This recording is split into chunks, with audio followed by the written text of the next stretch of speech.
melakukan pencintaan. Kalau kita kembali kepada kesadaran hukum, harusnya ini sudah selesai. Kenapa saya katakan ini semua?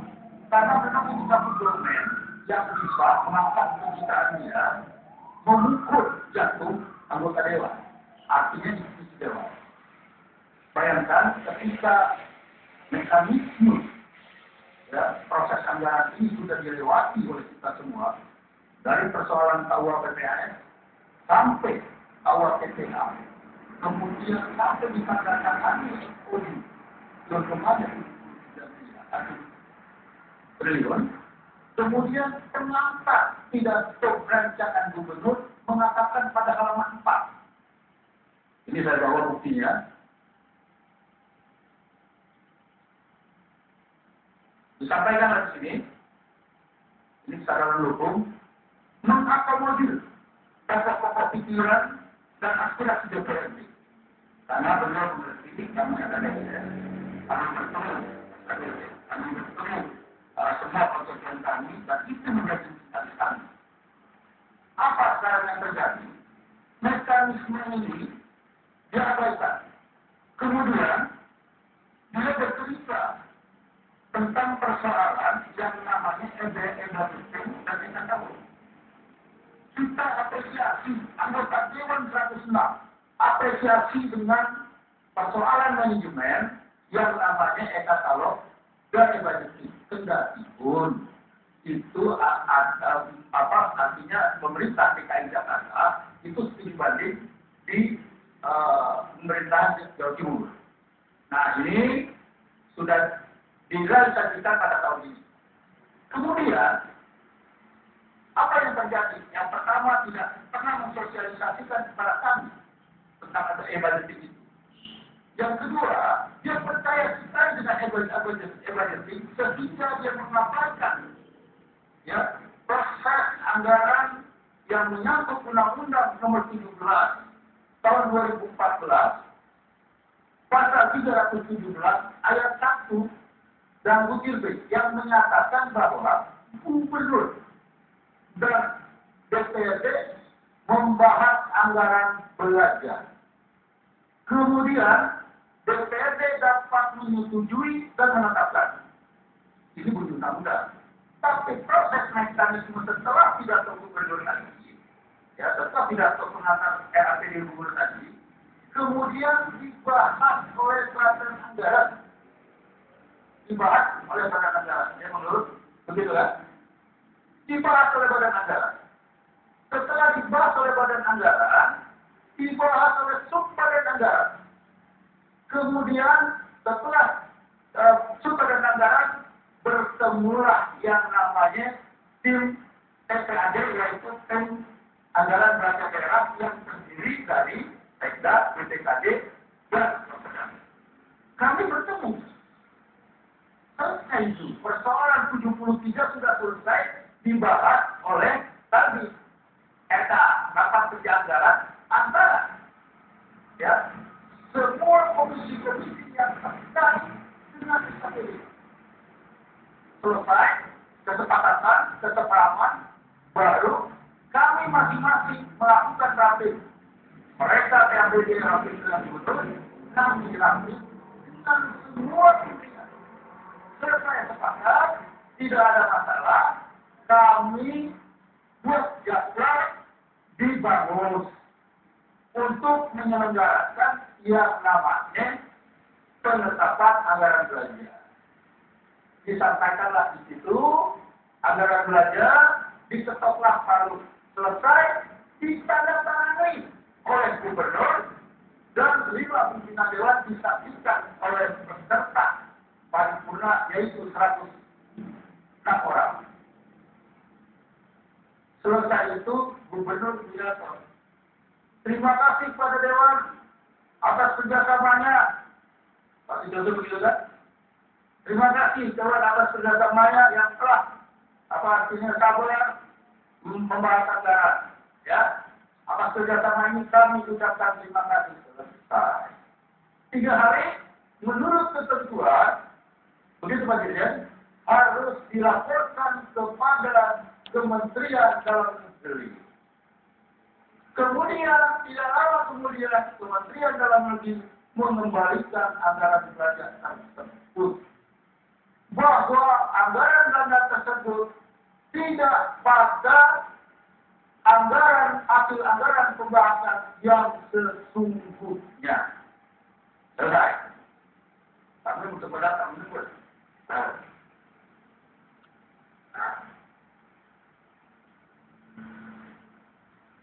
Masih lupa, tenang dulu. Sudah selesai. Pertanyaannya sekarang, begitu dilihat oleh Ketua Dewan saya, yaitu Pak Pras langsung mengadakan pertemuan, kemudian Pak Pras membuat satu surat bahwa surat itu atau APBD itu tidak sesuai dengan prosedur. Ahok langsung marah.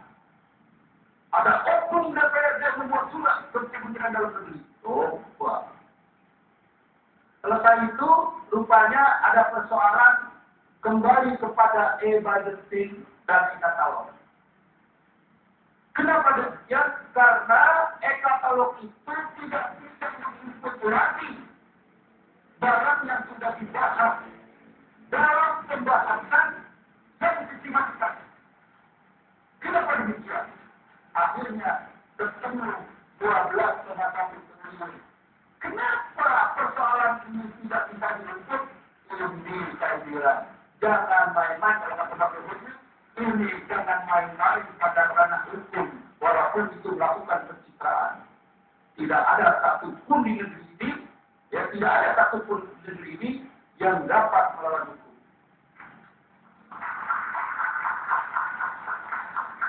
12,1 triliun dianggap dana siluman. Sekitar hari per hari, maka bukan ditawar. Jadi 12,9 triliun itu hasil setelah pembahasan. Kan ininya sudah ada dilaporkan kepada Kementerian Dalam Negeri, dibalikin ke Pemda, harusnya dibahas lagi oleh kita.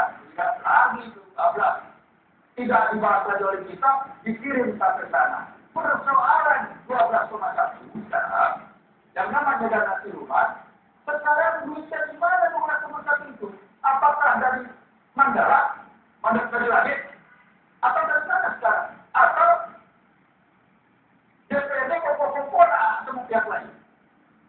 Menurut itu anggaran dipotong dari pos-pos yang lain. Tadi setelah itu DPRD melakukan editing dan potong dari tempat lain dan menjadikan 12,1 menjadi dana siluman. Tidak bisa lagi.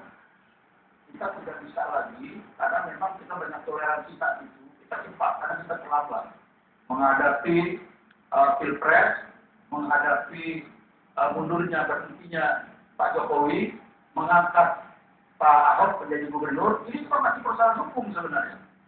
Kemudian kita lantas membahas anggaran. Toleransinya banyak gitu. Karena kan kita kalau kita mau ditipu nih sebenarnya. Bantuin nanti persoalan hukumnya atau persoalan dugaan korupsinya nanti Pak Sanusi yang menjelaskan. Ya. Kemudian apa yang terjadi? 12,1 triliun itu apa? Barang apa itu?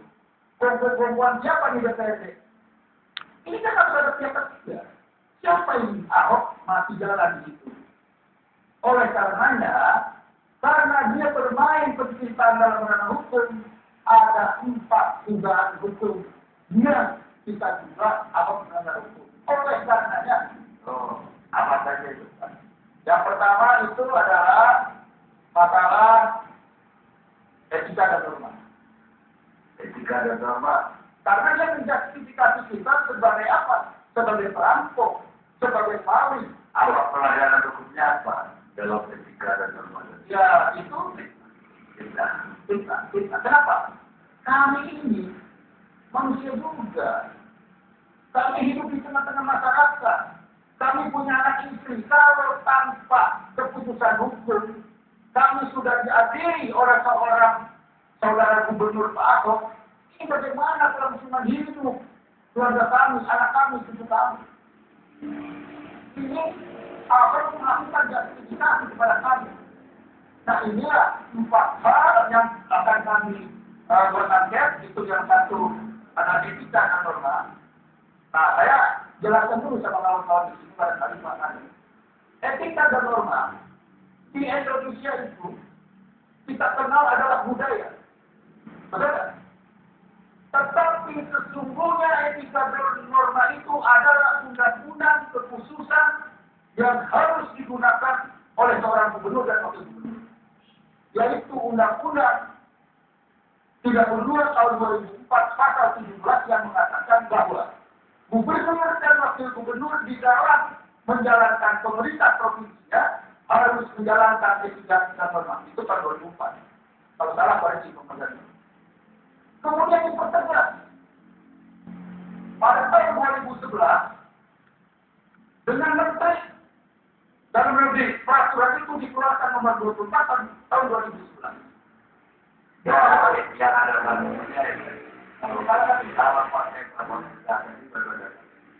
Kalau yang undang-undang nomor 17 tadi tidak menentukan apa nanti. Belum habis. Karena di sini gubernur dan wakil gubernur di dalam rangka menjalankan etika dan norma harus menjaga stabilitas politik. Stabilitas politik makro. Ini adalah taruhan kehidupan masyarakat Jakarta. Stabilitas politik terganggu, keamanan terganggu, kenyamanan terganggu, ketentraman bisa terganggu, sosial budaya politik terganggu. Oleh karenanya, sepakat atau tidak sepakat, 2 tahun lebih, ada 2 apa yang harus kita nilai kepada saudara. Yang satu, apakah kita nilai Ahok prestasinya, atau kita menilai Ahok perilaku? Ini etika dan norma, tetap mengganggu stabilitas politik. Ini mengganggu keamanan. Yang ketiga, ada penghinaan. Yang keempat, yaitu pemalsuan APBD. Pemalsuan yang mana yang dia maksud? Dia menuduh justru DPRD yang menuduh. Dan menambahkan 12,1 triliun itu akan di dalam bahasa. Itu kalau dalam pembahasan kita dikasih waktu 3 bulan, itu bukan lagi perubahan itu anggaran itu 12,1. Itu bisa 30 triliun. Kenapa? Karena kita punya konstituen itu ada di tengah-tengah masyarakat yang kelurahan. Misalkan saya kelurahan Subang Utara RT 5 RT 9 ada normalisasi dalam wisata. Itu dianggarkan dalam musrembang 200 juta. Kemudian sampai ke kecamatan masih ada. Sampai lagi ke wali kota ada, sampai di wali kota tetap ada. Nomenklaturnya masih ada, dilapor bang ini 1. Berapa banyak kelurahan? Berapa banyak kecamatan? Berapa banyak di situ yang namanya konstituen? Berapa banyak di situ yang namanya anggota dewan? Artinya perubahan itu bisa saja terjadi dalam pembahasan. Pembahasan itu sudah selesai di Palu. Tidak ada lagi dengan di rumah. setelah ke Palu menurut Ahok itu ditukar lagi lah oleh orang DPRD. Makanya muncul 12,1. Dia nggak perlu tadi. Bisa ada invest sekolah, ada dana pendidikan, Itu adanya di pembahasan. Jadi itu adanya di pembahasan dan disetujui oleh masing-masing komisi. Jadi kalau ada 12,1, kalau memang ada dana siluman, berarti 73 apa 12,1. Itu dari mana bang? Kalau mau dilakukan perubahan lagi, siapa? Kita komponen siapa? Kalau saya takut mengatakan mau siapa, karena itu harus ada bukti. Nah ini saya bilang ini kejahatan yang dilakukan oleh saudara Ahok, dan Ahok itu jangan kuat-kuat, harus substansi. Sekarang ada pendapat karena ini DPR udah tertulis sebagai tulis Ahok udah dikatakan masuk karena hukum. Ya nggak ada guna lagi. Ada Pak. Karena hal itu adalah kebijakan yang berdampak luas kepada masyarakat. Kebijakan gubernur yang berdampak luas kepada masyarakat. Oleh karenanya, dalam angket ini kita melakukan penyelidikan kesalahan. Apakah di sana ada pelanggaran hukum atau tidak? Kalau ada pelanggaran hukum, kita masukkan ke yang berwajib. Kalau misalkan ada hal yang menyangkut politik, ya, saya katakan, ada orang marah, saya katakan, Ahok, saya bilang, kalau kita bicara kebenaran, kita bicara undang-undang, Ahok itu harus masuk penjara. Asal jangan ada kekuatan konspirasi, ya, kekuatan atau politik. Udah, nanti kita buktikan saja, Pak. Udah 2 partai politik mengatakan tidak jadi hak angket. Apa dampak? Masih tidak satu. Masih satu. Dia tidak punya KW belum punya dampak. Dan memang begini, Ahok sama berbeda. Bicaranya sama masih berbeda. Sekarang dia lagi roadshow, minta dukungan, cari tawaran, melawan kebenaran dan salah. Satu, yang namanya Nasdem juga muncul. Kenapa ini terjadi? Yang kedua, PKB juga kemudian. Yang ketiga, saya dan fraksi ketiga sudah diperintah untuk mendukung Ahok. Saya bilang tidak. Kenapa? Karena ini adalah strategi, bukan persoalan politik lagi. Mereka menggas kita, ya, memberikan kita tanpa memikir bahwa kami semua punya keluarga. Ada di sosial media ada WhatsApp yang paling berani. Ada staff saya pada hari itu bilang, Bang, ada WhatsApp nih, Bang, komentar apa nama topik masih dulu panik karena kenapa? Karena dilakukan kepada KPK. Saya apresiasi. Kenapa? Sangat apresiasi. Yang pertama, Ahok panik. Yang kedua, akhirnya melantur. Jadi dia melaporkan diri sendiri. Melaporkan diri sendiri. Anggaran perubahan 2014 itu tidak dibahas, Pak. Tidak dibahas. Satu, karena kepemimpinan DPRD transisi. Saat itu, udahlah kita kali bersaudara, enak melihat, oh ya udah. Ketika itu kita tetapkan. Di sana ada DPR. Seharga berapa triliun, saya lupa, saya lupa. Dan ini dilelang. Kemudian dilelang itu, Pak Ahok harusnya meneliti dulu. Jangan buat SPD. Dia buat SPD. Yaitu surat penyiapan dana. Kalau surat itu sudah dibuat, sudah panitia menyelenggarakan dana. Kemudian apa yang terjadi? Pemenangnya fiktif. Kantornya sudah ada. Mau dari kemana sekarang? Kemudian investigasi. Di mana saja itu diterima yang namanya UPS. Dan dikatakan, oh iya, ada lagi. Karena memang ada kebutuhan. Di mana yang investigasi disuruh ngomong. Oh iya, ini bermanfaat juga.